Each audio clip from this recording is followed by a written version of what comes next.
पूर्व मंत्री और औराद विधायक प्रभु चौहान ने औराद तालुका के चिम्मेगंबा मालीगंबा गांव की सीमा में निर्माणाधीन पावर ग्रिड सब स्टेशन का औचक दौरा किया, कार्य का निरीक्षण किया और एक प्रेस कॉन्फ्रेंस की। उन्होंने कार्यस्थल का दौरा किया तथा वहां उपस्थित अधिकारियों से कार्य के बारे में जानकारी प्राप्त की।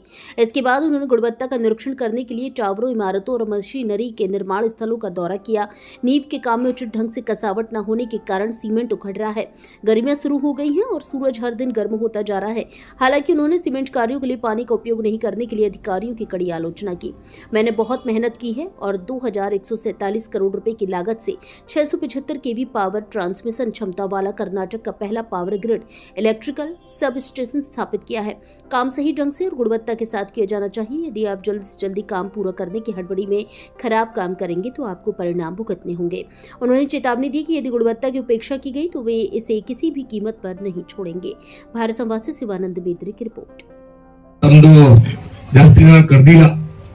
ಪ್ರಾರಂಭ ಆಗುವುದು ನಾನು ಬಂದು ಎಲ್ಲ ವಿಸಿಟ್ ಮಾಡಿ ಕಮಾನಗರ ಮತ್ತು ಅವರ ಎಲ್ಲ ಟ್ರೀಟ್ಮೆಂಟ್ ಬಂತು, ಇಲ್ಲಿ ಪ್ಲೇಸ್ಮೆಂಟ್ ಕೂಡ ಸಣ್ಣ ಮಾಡಿದೀವಿ. ನಮ್ಮ ಖುಷಿ ಅಂದ್ರೆ ಬಹಳ ದಿವಸದಿಂದ ನಮ್ದು ಔರಾದ್ ಮತ್ತು ಕಮಾನಗರ ತಾಲೂಕಿನಲ್ಲಿ ಬೋಟ್ ಪ್ರಾಜೆಕ್ಟ್ ಬರಬೇಕು. ನಮ್ಮ ರೈತರಿಗೆ ಅಥವಾ ಜನರಿಗೆ ಇಲ್ಲಿ ಕೆಲಸ ಸಿಗಬೇಕು, ಒಳ್ಳೆ ಆಗ್ಬೇಕು. ಭಾಗದಿಂದ ಪ್ರತಿಯಿಂದ 2008 ನಾವು ಸತತವಾಗಿ ನಮ್ಮ ಔರಾದ್ ವಿಧಾನಸಭಾ ಮಹಾಜನತಾ ಕೃಪೆಯಿಂದ ಆಶೀರ್ವಾದ ಮಾಡ್ತಾ ಇದ್ದಾರೆ. ಈ ಕರ್ನಾಟಕದಲ್ಲಿ ಗಡಿ ಬೀದರ್ ಜಿಲ್ಲೆ, ಬೀದರ್ನಲ್ಲಿ ಗಡಿ ಔರಾದ್ ತಾಲೂಕಾ, ಕಮಲನಗರ ತಾಲೂಕಾ, ಪಕ್ಕದಲ್ಲಿ ಮಹಾರಾಷ್ಟ್ರ, ಮುಂದೆ ತೆಲಂಗಾಣ. ಈ ಭಾಗ ಬಹಳ ಮೋಸ್ಟ್ ವೆರಿ ಬ್ಯಾಕ್ವರ್ಡ್ ತಾಲೂಕಾ ಹೊಂದಿದೆ ಮಂಜುಟಪ್ಪ ವೃದ್ಧಿಯಲ್ಲಿ. ನಮ್ಮೇನ್ ಸಂಕಲ್ಪ ಇದೆ ಈ ಕರ್ನಾಟಕ ರಾಜ್ಯದಲ್ಲಿ ಅಥವಾ ಬೆಂಗಳೂರಿನಲ್ಲಿ ಔರಾದ್ ವಿಧಾನಸಭಾ ಕ್ಷೇತ್ರ ನಂಬರ್ 1 ಆಗ್ಬೇಕು, ಸರ್ವಾಂಗೀಣ ವಿಕಾಸ ಆಗ್ಬೇಕು, ಎಲ್ಲ ಕೊರತೆ ಪೂರ್ತಿ ಆಗ್ಬೇಕು.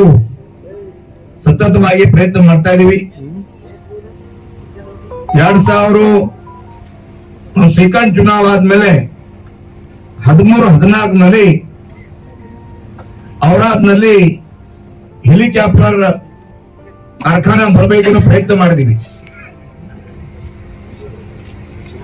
13 ಮುಗಿದ್ಮೇಲೆ 14-15ನಲ್ಲಿ ಸೆಂಟ್ರಲ್ ಸರ್ಕಾರ ಇದ್ದಿಲ್ಲ. ನಾನು ಬಹಳ ಪ್ರಯತ್ನ ಮಾಡಿದೀವಿ, ಆದ್ರೆ ಕೂಡ ಹೆಲಿಕಾಪ್ಟರ್ ಕಾರ್ಖಾನೆ ಆಗಿ ಬಂದಿಲ್ಲ. ತುಮಕೂರು ನಾವು ಬಹಳ ಪ್ರಯತ್ನ ಮಾಡಿದೀವಿ, ಲ್ಯಾಂಡ್ ಎಲ್ಲ ಮಾಡಿದೀವಿ, ಬಟ್ ನಾವು ಪ್ರಯತ್ನಕ್ಕೆ ಫಲ ಸಿಕ್ಕಿಲ್ಲ.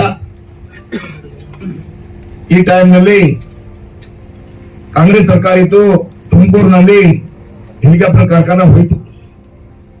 ಆದ್ಮೇಲೆ ನಾನು ಏನ್ ಮಾಡ್ಬೇಕು ಇಲ್ಲಿ ಬಾರ್ಡರ್ ತಾಲೂಕಾಗೆ, ಬ್ಯಾಕ್ವರ್ಡ್ ತಾಲೂಕಾಗೆ ಬೋಟ್ ಪ್ರಾಜೆಕ್ಟ್ ಬರಬೇಕು. ಬೋಟ್ ಪ್ರಾಜೆಕ್ಟ್ ಬಂದ್ರೆ ನಮ್ಮ ಔರಾದ್ ವಿಧಾನಸಭಾ ಕ್ಷೇತ್ರ ಕಮಲಗಳಲ್ಲಿ ಪೂರ್ಣ ಅಭಿವೃದ್ಧಿ ಆಗತ್ತೆ. ಈ ಸಂಕಲ್ಪ ಹಿಂದೆ ನಾವು 2018ನಲ್ಲಿ ಜನತಾ ಅವರು ಆಯ್ಕೆ ಮಾಡಿದ್ರು, ಆಶೀರ್ವಾದ ಮಾಡಿದ್ರು. ಥರ್ಡ್ ಟೈಮ್ ಆಯ್ಕೆ ಆದ್ಮೇಲೆ ಕೇಂದ್ರದಲ್ಲಿ ನಮ್ಮ ಸರ್ಕಾರ ಬಂತು. ದೇಶದ ಹೆಮ್ಮೆ ಪ್ರಧಾನಮಂತ್ರಿ ಅವರು 16ರಲ್ಲಿ ಶಪಥ ಆದ್ಮೇಲೆ ನಮ್ಮ ದೇಶದ ಅಭಿವೃದ್ಧಿ, ಪ್ರಗತಿ, ವಿಕಾಸ ಜೋರು ನಡೀತಾ ಇದೆ. ಈ ಸಮಯದಲ್ಲಿ 19-20ನಲ್ಲಿ ನಾವು ಈ ಟೈಮ್ನಲ್ಲಿ ಕೇಂದ್ರ ಮಂತ್ರಿ ಪಿಯೂಷ್ ಗೋಯಲ್ ಇತ್ತು, ಪವರ್ ಮಿನಿಸ್ಟರ್. ಅವರು ಮಹಾರಾಷ್ಟ್ರದ ಮಹಾರಾಷ್ಟ್ರ ನಮ್ಮ ಪರಿಚಯ ಇತ್ತು. ನಾವು ಹತ್ರ ಹೋಗಿ, ಸರ್ ನಾವು 13-14 ಮಾಡಬೇಕಿತ್ತು, ಬಟ್ ನಮ್ದು ಹೆಲಿಕಾಪ್ಟರ್ ಕಾರ್ಖಾನೆ ಬಂದಿಲ್ಲ. ನಮ್ಮ ಏನ್ ತಾವು ಮಾಡಬಹುದು, ನಮ್ಮ ತಾಲೂಕಿಗೆ ಏನು ತಾವು ಕೊಡಬಹುದು. ಆಮೇಲೆ ಇಲ್ಲಿ ಇಂಡಸ್ಟ್ರಿ ಮಾಡ್ಬೇಕು ಅಂದ್ರೆ